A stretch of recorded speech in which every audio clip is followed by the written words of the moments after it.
Les élus cantaliens ne sont pas les seuls à croire au télétravail. Comme dans le Cantal, les conseils généraux de l'Hérault et du Lot ont des fonctionnaires télétravailleurs. Objectif pour ces deux collectivités, montrer l'exemple bien sûr, mais aussi promouvoir un autre modèle de développement. On a très peu de ressources locales permettant un développement économique satisfaisant. Alors, il faut être conscient, on ne va pas du jour au lendemain, créer des tas d'emplois.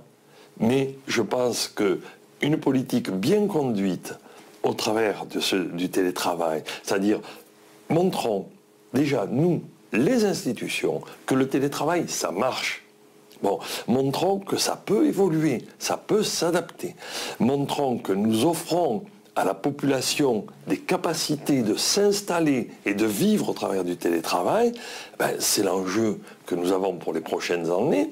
Et je suis persuadé que, regardez, installer 25 télétravailleurs dans un territoire parc naturel régional, par exemple, dans une zone très agricole, très rurale, je dirais, installer 25 télétravailleurs, c'est une petite entreprise. L'insertion des handicapés dans le monde du travail administratif est pour nous quelque chose d'important. C'est d'ailleurs pour le Conseil général de l'Hérault une volonté.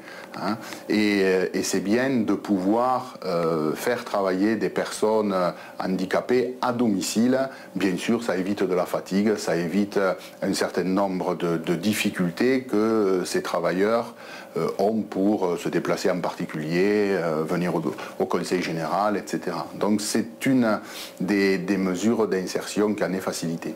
On ne peut pas négliger l'impact que ça peut avoir lorsque les gens resteront plus à leur domicile, feront leurs courses plus facilement à leur domicile, participeront plus activement à leur vie, à la vie de leur territoire, alors qu'aujourd'hui, ça a quand même des limites. Le télétravail pour désengorger les villes, limiter les émissions de gaz à effet de serre tout en aménageant durablement le territoire.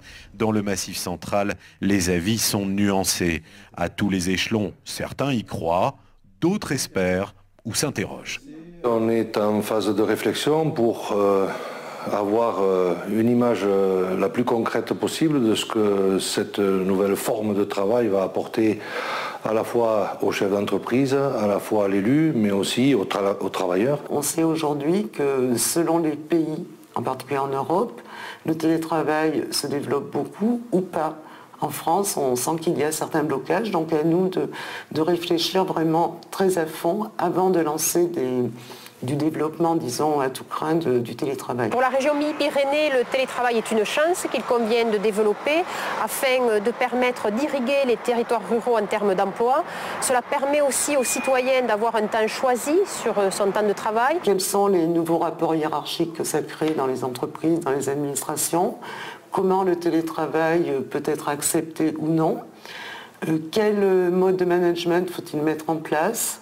Donc est-ce que la région pourra aider à la formation, par exemple, de nouvelles pratiques, de nouvelles relations à l'intérieur du monde du travail?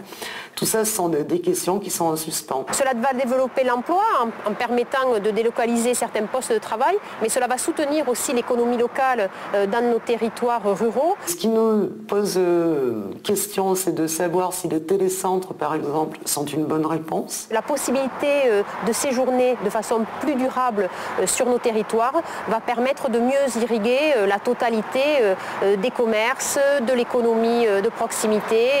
Et nous souhaitons participer au comité d'évaluation de ces télécentres en regardant les aspects justement aménagement du territoire, attractivité, et également en regardant ce que ça apporte à l'économie locale. Pour pouvoir proposer une offre attractive en termes d'emploi, il faut aussi proposer à la population des services publics, des services au public. Donc bien évidemment, la région, dans ses actions d'aménagement du territoire, propose un soutien à l'accueil pour la petite enfance, mais aussi à l'offre de soins. Mais moi, je crois quand même que c'est une piste importante et intéressante.